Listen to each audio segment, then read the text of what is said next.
B, throughout the year, I think you correctly said, I'm not counting the Chiefs out till it's over. Until they out. What do you make of that now that they're out? I mean, it's going to be a new era. They open the door for somebody else because people always knew when they were in the playoffs, you had to go through them. It's going to be a problem for you. I think the whole thing now is, I mean, I heard people saying about, Pat, this, that, but guys seem to come back much stronger after these type of surgeries and things of that nature. To do is a worker. So whoever gets that opportunity this year, be happy. Because they're going to come back with a different mindset. And I don't know if Andy leaves or whatever before this happens, but Pat's not done. No. Yeah, so I think it'd be very silly to but think so. But it's just like in sports, you get an opportunity sometimes because someone gets hurt. This is an opportunity for somebody else to go out there and grab it. We talk about all the people in the NBA that never got a chance to win when Mike was playing. Right. Well, now you got a chance. When Mike retired, when he retired for those few years, a year or so, that gave somebody else a chance. Pat, y'all got a chance now. One dude who must just be. Now, if I had to guess, this dude kind of stays in the moment and isn't looking around, is just focused on next week. But if you're Josh Allen and you're the Bills and Mahomes has knocked you out of the playoffs year after year after year, you got to view this as an opportunity. Oh, it better be. And I think you saw yesterday, they were down 21-0 in the blink of an eye. Yeah. Down 3 scores on the road, and to fight all the way back and win that thing in Foxborough, that's as good a win as we've seen in the league this year. That was a great win for them. It's funny, for a game that's that high scoring, 35-31, neither quarterback threw for over 200 yards. Allen went for 193, but he had 3 scores, was super efficient. Mm-hmm. Drake May was the first game where the passing numbers really weren't very impressive. 14 of 23 for $155 with a pick. Mm-hmm. May used his legs, especially early. He scored twice on the ground, I think in the first quarter. Both teams ran the ball really well. TreVeyon Henderson, man, he's got a fifth gear that can go. Henderson is bad. TreVeyon Henderson is the reason that they were doing what they were doing yesterday. He was gutting them. He averaged 10 yards a carry. I believe he had 2 touchdown runs over 50 yards. James Cook for the Bills was quite good. Way more controlled, 22 for 107 with 2 touchdowns on the ground. Yesterday, I still think the Pats are a good team. I think they're really well coached. I think they're a good team. They've beaten up a lot of bad teams. I think their schedule has enabled them a lot, just like what people said about us last year. Same thing is happening this year. But ultimately, when I was looking at some stuff, they were like, well, he's locked up the MVP now. No, the dude who's probably locking up the MVP is over there in L.A. Yeah.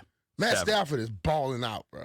Just listen to the second halves for New England versus Buffalo. The Patriots open up 3-and-out punt. Next possession, interception. Then they are able to score. Then it's a punt. Then they lose on downs. Whereas the Bills open the second half, touchdown, touchdown, touchdown, touchdown. You score 4 straight possessions, man.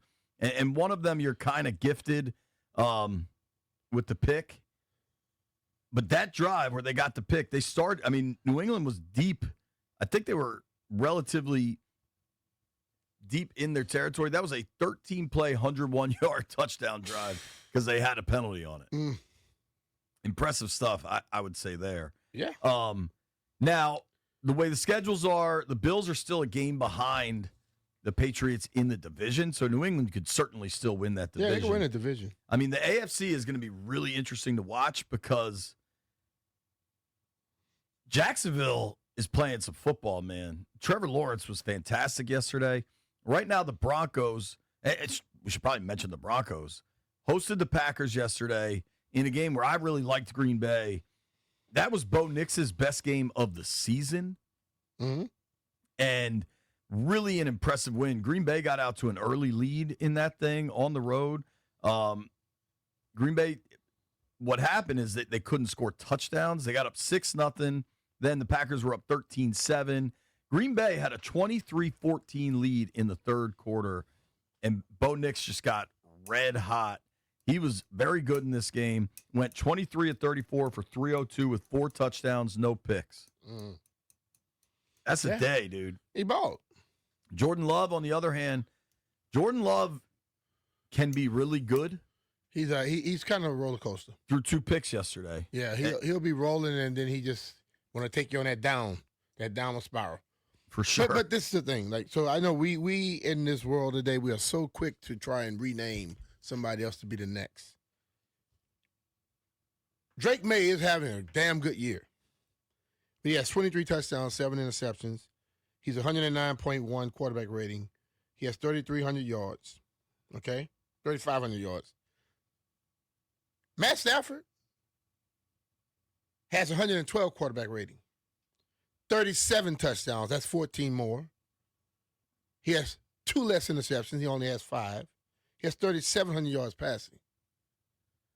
His team is leading their division as well. And I just don't understand how. And then they're having a tougher schedule than what New England has. Totally. I mean, just the division. And like, I understand the need for people to just try to,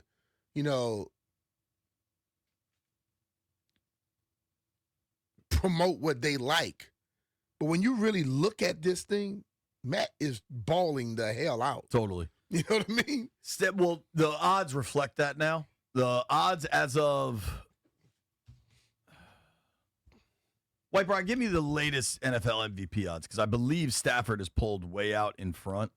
But I want to be sure I'm looking at the latest numbers. I think what the Rams did yesterday was not a surprise, but that Detroit team's pretty good, and they played pretty well. And the Rams dropped 40 on them, covered the 5.5. Thank you very much, and have now improved to 11-3. Stafford yesterday, 24 of 38, 368, 2 touchdowns. He did throw a pick yesterday. Now Devontae Adams went down. What do you got, W? Stafford's now minus 250. Drake May plus 400. Josh Allen plus 500. Trevor Lawrence, after 6 touchdowns, is plus 10,000 now. Plus 10,000? I mean, he's not going to win it. It's hard to not think it's going to be Stafford. The numbers on the year are just phenomenal. If you look at the AFC playoff picture, Denver's 12-2 now. They've secured a playoff berth. I don't believe they have clinched the division yet, just because the Chargers are playing really good football. They're only 2 games behind them. Denver would get the bye. Then it's New England, Jacksonville, Pittsburgh as your division winners. Right now, it would be Chargers as the 5, Bills as the 6, Texans as the 7. Just on the surface, B, if you got Patriots at home hosting the Texans wild card weekend, I don't know what that line would be, but I know I'm taking the points and maybe the Houston money line. The way they play defense defense will travel to the cold, problem. Yeah. They don't care. And then Jacksonville, Buffalo would be a hell of a game. Steelers, Chargers. It'd be hard for me not to take the Chargers in that. Now, Pittsburgh plays tonight. Baltimore won yesterday. You got Steelers, Dolphins tonight. Steelers have to win to keep pace. If they lose, I think Baltimore, I guess they have the head-to-head tiebreaker. So the Steelers, even if they lose, will stay ahead in the division race. But if they can get to 8-6 while Baltimore's at 7-7, and I think Baltimore's going to play New England this weekend. The rest of those divisions, like Buffalo could catch New England, Houston could catch Jacksonville. How much faith do you have in Denver, especially if they're going to get home field? They get home field out there. I mean, you have a lot of faith in them, but they're handling their business, man. Well, and they get damn good defensive play. They don't expect their offense to go out there and just score a million amount of points. They want their offense to not harm them.